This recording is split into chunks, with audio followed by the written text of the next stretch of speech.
Everyone. अगर आपको कोई पूछता है कि अपने बारे में कुछ बताइए तो आप क्या बोलते हो? या तो अपना एज, अपना नाम, प्रोफेशन, आप कहाँ से आ रहे हैं, आपकी हॉबीज क्या क्या है, ये सब बताते हैं, राइट?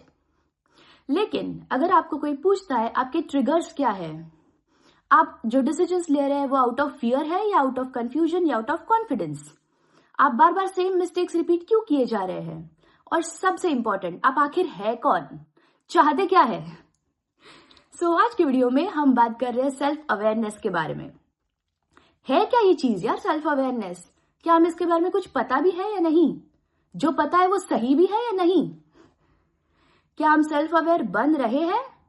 ये हमारी रिलेशनशिप्स को, कॉन्फिडेंस को कैसे अफेक्ट कर रहा है?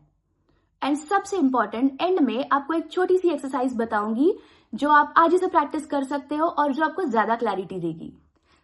बिना किसी डिले के लेट्स बिगिन। सबसे पहले ये समझते हैं कि सेल्फ अवेयरनेस एक्चुअली होती क्या है।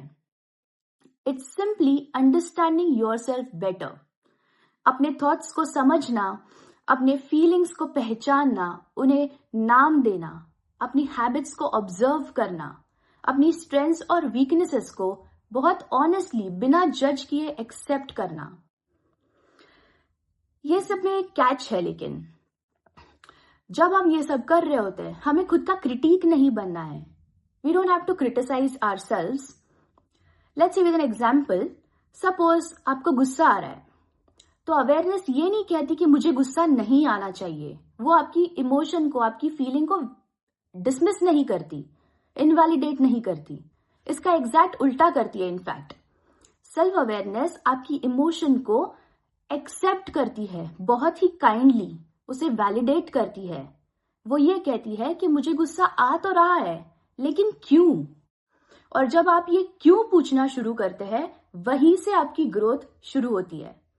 Because self awareness always comes before change. अगर दिक्कत पता ही नहीं होगी तो सॉल्व क्या करोगे, है ना? इसके बारे में कुछ मिसकंसेप्शंस भी है। Let's see what they are. सबसे पहला, ओवरथिंकिंग और self awareness is the same. Not at all, बिल्कुल नहीं। ओवर थिंकिंग में हम थॉट्स में फंस चुके होते हैं और सेल्फ अवेयरनेस में हम फीलिंग्स को, थॉट्स को ऑब्जर्व कर रहे होते हैं, पहचान रहे होते हैं। एक में कंफ्यूजन है, दूसरे में ऑब्जर्वेशन। दूसरा, सेल्फ अवेयर लोग इमोशनल नहीं होते। This is again not true at all. Self aware लोग बहुत अच्छे से डीपली इमोशंस फील करते हैं। फर्क सिर्फ इतना सा है कि वो अपने इमोशंस के कंट्रोल में नहीं रहते। They choose to respond, not to react. एक और, कि मैं तो अपने बारे में सब जानता हूं। रियलिटी ये है कि हम सब के ब्लाइंड स्पॉट्स होते हैं। अक्सर बाकी लोग हमारे बिहेवियर को हमसे बेटर नोटिस कर पाते हैं। इसलिए self awareness is a life long journey and not some destination. अब सवाल आता है कि पता कैसे चले कि हम सेल्फ अवेयर बन रहे हैं कि नहीं। Here are some signs. First one, react करने से पहले अब आप पॉज करते हैं। पहले इंस्टेंटली रिएक्शन निकल जाती थी, अब आप रुककर सोचते हैं। सेकेंड वन, आप ब्लेम कम करते हैं। पहले हर किसी चीज के लिए दूसरों को ब्लेम करते थे इजीली, अब आप रुककर सोचते हैं कि इस सिचुएशन में मेरा क्या रोल था। थर्ड वन, आप फीडबैक्स को कम ऑफेंसिवली लेते हैं। हर क्रिटिसिज्म अटैक नहीं लगता, इनफैक्ट वो ग्रोथ की अपॉर्चुनिटी लगती है। फोर्थ वन, आप अपने इमोशंस को नाम देने लगे हैं। सिर्फ बुरा लग रहा है यार नहीं, यू से आई एम फीलिंग हर्ट और I am feeling angry, I am feeling disappointed. You are being specific now. जब हम फीलिंग्स को आइडेंटिफाई करते हैं तब उन्हें मैनेज करना, प्रोसेस करना ज्यादा आसान हो जाता है। लास्ट वन, आप कंपैरिजन कम करते हैं और सिर्फ खुद की ग्रोथ पे फोकस करते हैं। होता क्या है बट सेल्फ अवेयरनेस से? Better relations. जब आप खुद को बेहतर समझते हैं तो ऑटोमेटिकली आप अपने आसपास के लोगों को, दूसरों को भी बेहतर समझने लगते हैं।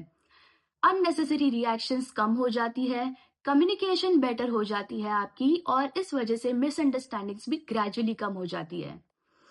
रिलेशंस हेल्दी हो जाते हैं। Second is decision making. Usually हम अपने डिसीजंस फियर में आके, डर में आके या फिर सोसाइटल प्रेशर में आके लेते हैं। बट सेल्फ अवेयरनेस से हमारी वैल्यू सिस्टम स्ट्रांग हो जाती है, हम अपने ही वैल्यूज को बेटर समझते हैं। जब वैल्यू स्ट्रांग होती है, डिसीजंस फ्रूटफुल होते हैं। Third one, emotional health improve होती है। जब आप अपने इमोशंस को इग्नोर करते हैं तो वो गायब नहीं हो जाते, वो एक्यूमुलेट होते हैं। जब आप उनको फेस करते हैं, उन्हें ऑब्जर्व करके समझते हैं, तब स्ट्रेस कम हो जाती है और इमोशनल रेजिलियंस बढ़ती है। Last one, confidence. अब confidence is certainly not perfection. Confidence ये है कि I know my strengths, I know my weaknesses and I am open to growth. और ये सेल्फ अवेयरनेस से ही आता है।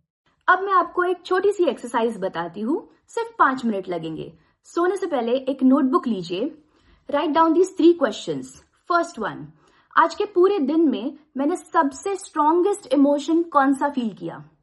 सेकेंड वन, उसका रीजन, क्यों फील किया। थर्ड वन, हैंडल कैसे किया मैंने उस चीज को। अगर वो मेरे साथ दोबारा होता है तो क्या मैं बेटर हैंडल कर सकती हूँ। दैट्स इट, बस इतना ही। एक वीक में आपको आपके पैटर्न्स दिखना शुरू हो जाएगा। सेल्फ अवेयरनेस इसी तरह डेवलप हो जाती है। Small observations every single day. So आप ये वीडियो मैं एक छोटे से थॉट के साथ एंड करना चाहती हूँ। You can not change something that you refuse to notice. Self awareness ही पहली स्टेप है पर्सनल ग्रोथ की तरफ। And it does not mean perfection, it just means being real and honest version of your self. अगर आपको ये video valuable लगी तो please consider liking and subscribing for more such content. And please let me know in the comments कि आपको सबसे valuable part क्या लगा इस वीडियो का। And thank you for watching. Take care, stay aware, see you in the next video.